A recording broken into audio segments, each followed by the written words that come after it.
আসসালামু আলাইকুম, সবাইকে রিমিষ্টিনি ফ্যামিলিতে স্বাগতম। আশা করছি আল্লাহর অশেষ রহমতে সবাই ভালো আছেন।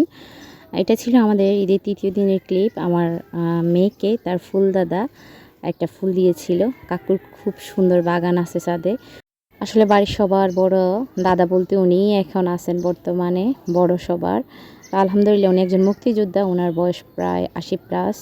এখানে আমার বড় জায়ের হাঁসের হাঁসগুলা যাচ্ছে, তাই দেখালাম। আর এটা হচ্ছে আমার ছোট্ট পরীর মুরগি, তার দাদি কিনেছে।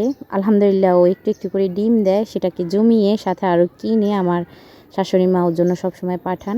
এখানে আমার বড় জা খুব মজা করে কাঁঠালের বিচির ভর্তা করেছে, আর সেজজন শুটকি, লতি, ছোটো মাছের পোনা এগুলা ভুনা করেছে। মজা করে দুপুরবেলা ভাত খেয়েছি আলহামদুলিল্লাহ। খাওয়া শেষ করে না ঘুমিয়ে একটুখানি রেস্ট নিয়ে তারপরে নিচে চলে গেলাম।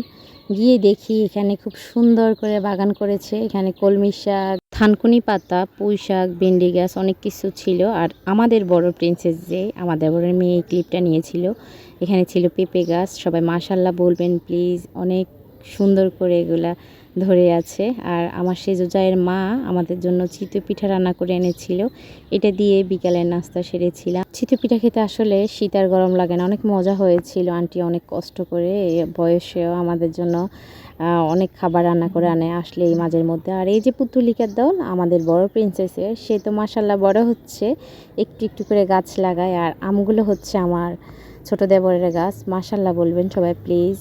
কেবলই পাস্ট এই দুটো আম ধরেছে, এখনও পাকে নাই। যাই হোক, এখানে ছিল মেহেন্দি গাছ। মাশাল্লাহ খুব সুন্দর মেহেন্দি ধরে আছে।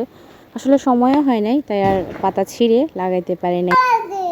সব পালাইছে, কে ফালাইছে? ছোট পরি কমপ্লেন করতেছে, শুনলেনই তো, ভাই বোনদেরকে খেলতে দিচ্ছে না। সব ছোট পরি মনে হয় এমনই হয়। আমাদের বাচ্চাদের জন্য দোয়া করবেন। আজকে পর্যন্ত, আল্লাহ হাফেজ, আসসালামু আলাইকুম।